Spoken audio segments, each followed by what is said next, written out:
So I just finished the video for germinating seeds. So this is an update. It is May 21st. Check out the germinating seeds in a paper towel video that I'm going to be uploading along with this one. So here we go. So we have the strawberries here on this side, not doing too well, just the one plant that I have. I ended up buying a gardening Bible is what it's called, and it basically says if you want good strong strawberries that you need to take the flowers off for the first year so you can get nice strong strawberries for the second year. So I have my sunflowers. I have two different types. I have the mega sunflower and then the smaller variety. I didn't realize you need a good amount of space in between your sunflower seeds. So once they get a little bit bigger, I may transplant them to follow along the fence, so that way they can get nice and big. So I have my garden beans over here. This one's getting significantly taller, and I'm basically going to be intertwining it into my thing, as well as putting little twine to give it some extra help and structure. And I'm just going to basically wait and see what happens with these guys. They're doing really well. I did water this morning my plants, but as you can see, it's getting a little dry out here. The temperature, it may be 80 degrees right now. So it's a good thing because it gives nice good amount of sun, and I will probably water later on today or maybe tomorrow because you don't want to water too much. Yesterday I got some salvia, which I actually, if you look at it, it looks very similar to lavender. It is not lavender, it's salvia. You could actually use it to make a tea. I have yet to try it. I just thought it looked very beautiful, and so I got that. I got some marigolds that I need to transplant into my garden because I want to attract the bees as well as repel some other things. Over here I have my cucumbers, and as you can see, they do need some water. That's why you get the limp leaves, but they're doing pretty well. This one's getting a little bit taller, and they're all growing some extra leaves, so they're doing really well. My eggplant, my jalapenos, my Bonnie green bells, the Big Bertha, which is the red pepper, which is actually growing some stems, but I have something eating up my leaves on this one. Sorry, that was my cell phone. My cherry tomato, which has grown some, and as you can remember, I do have, if you can see it, some actual tomatoes growing.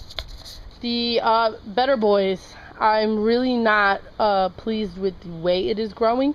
It is getting very bushy almost, and I'm very skeptical about trimming it down because I don't want it to get too small, and I don't want it to grow out because I have my cilantro here, and I don't want it to cover it because I do want it to get some sun. Because let's not forget, I am in a Dominican household and I am Hispanic myself, and cilantro is a big herb. So I'm going to keep a close eye on the Better Boys, as well as probably watch some videos on trimming back the plant. It did have a flower when I bought it right here, but it is kind of burnt out, so I'm just going to take that off and kind of wait and see what happens with this guy. It's not growing very tall, which kind of makes me a little worried, because last year, if you remember, my tomatoes were above this. So I'm going to keep a close eye on that. I may have to trim back some more of these branches to get more sun here. I have my cilantro here that I actually twisted it around so that this side can get some sun, and so that we can get some more cilantro growing, because I did cover the entire pot with seeds. So I have my rosemary here. I have some more rosemary growing. I have some sage. I have these two with basil, which are growing really well. I replanted oregano seeds here, so we'll see how that goes. But this actually is a smaller leaf oregano that my husband likes to use, but my mother-in-law uses a bigger leaf oregano, so I'm just gonna buy the plant already done. Because I saw it at, I believe, Home Depot, and I liked the way it looked. Then I have my dill. I have some tarragon. I have the flat leaf parsley here and the curled leaf parsley here that I planted last week. The oregano I actually planted maybe, I did the seeds late last week. This I did early last week. I have my broccoli here. I'm getting a little worried because this is shooting up, so I don't want it to grow any flowers on the top, because then that means it's past its time and I need to trim it. But it does have some broccoli growing here on the stem. I have some onions here. This is more of the chive variety of onion versus the, you know, whole onion that you're typically seeing. Very good for garnishing, as well as for putting in whatever you want to. Then you have the 3 heads of garlic here I have. Then broccoli. I have another head of broccoli growing right there. It's growing a lot closer to the leaves, which is what I typically see when I see videos on broccoli. I've been doing a lot of cleaning up, as you can see. Finding an area for this. And if I hop on over, I'm going to bring you all the way to the end and kind of work my way back. So here I put up a barrier, and I was going to grow beets and radishes in there, but I decided not to. Instead, I went all flowers.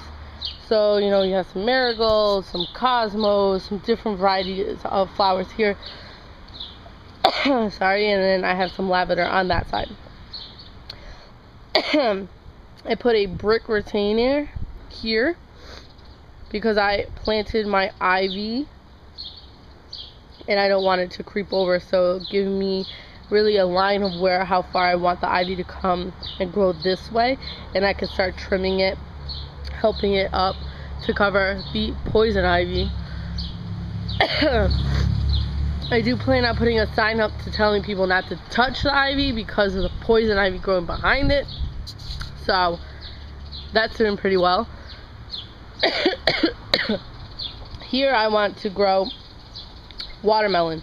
Now, watermelon is a vining plant, and it can tend to be very, sorry, that's my cell phone.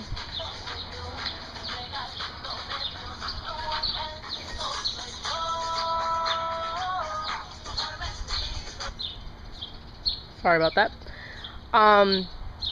Can tend to really grow out and really take a lot of space. So it will be a important task of mine to making sure that doesn't happen, because I only want it to grow along here. I don't want it to come out into my yard, and I don't want it to come into my flowers. So I'm going to need to pay close attention to that. But as you notice, there's a little bit of a trench going on. So I wanted to give my watermelon enough space for rooting without going into deep towards the soil that I don't want it to grow in. So I dug out a trench, and what I'm going to do is I'm going to fill it up with the soil, and then I'm going to plant 2 plants of watermelon here and have it grow out. Now, I had to think about what I was going to do with that soil. Now I had a whole 2 wheelbarrows full of this soil here. So I needed to think, what can I grow in this soil? This is a more sandy of a soil. So I decided to do this. So what I did was I got these nice stones here. I put them at the bottom for a little bit of a lift to the cinder block, as well as a decorative thing. And I actually like the way it looks with the cinder blocks, as you can see. It looks pretty nice, so I think I might follow this all the way down to the end, and I do plan on taking that out and doing a cinder block raised bed instead. And I took that sandy dirt here and I put it here, and what I plan on doing is I'm going to grow 1, 2, 3 corns here, and then I'm going to do 1, 2 of a melon, maybe cantaloupe or whatever, or I might do squash. I don't know. I will figure that out because there are certain plants that grow really well together, so I'm going to need to do a little extra research on what grows well with corn. Now you're probably wondering, hey, you need a lot of sun for your corn to grow. Well, the sun is right here. When it moves here, I get about 4 to 6 hours of direct sunlight to this area. So that's what I'm going to do. And then in each one of these, I'm going to put either some flowers. I might grow some beets. I'm not sure what I'm going to grow in there. So because I like this idea that I did here, I'm going to take the same concept and I'm going to do it over here. So I'm going to take those, put them out here, put the cinder blocks, fill this in with some good soil, and that's where I'm going to grow my carrots. I'm going to grow radishes here as well. That's my plan. That's what I'm looking to do, slow and steadily. My yard is looking little by little the way that I want it to look like. It can get very pricey, so my suggestion is to do it in batches like I've done it. That little area over there with just the cinder blocks and the stones was about 17 bucks.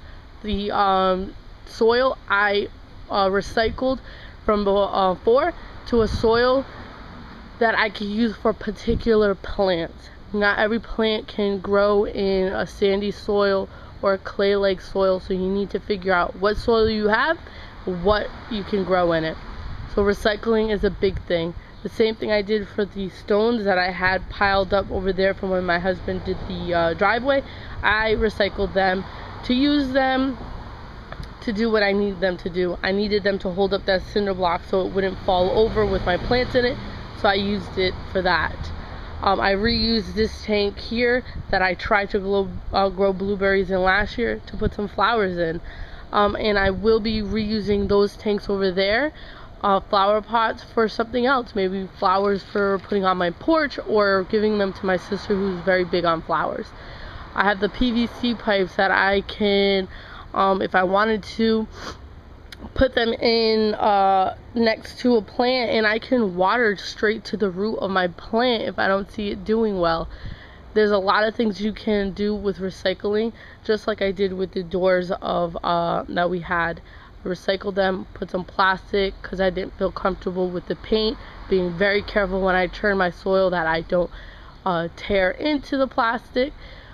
And it'll give me maybe this year, maybe another year of growing before I have to change it out. And by that time, I will probably do a cinder block raised bed that will last a little bit longer. Don't have to worry about contaminating any of my soil. So my biggest hoorah, I guess, at the end is recycle. It is important and it will help your pocket. So that is all for today. Until next time, and please don't feel afraid to leave me a comment, maybe a suggestion, or telling me, yeah, I like that idea. So there you go.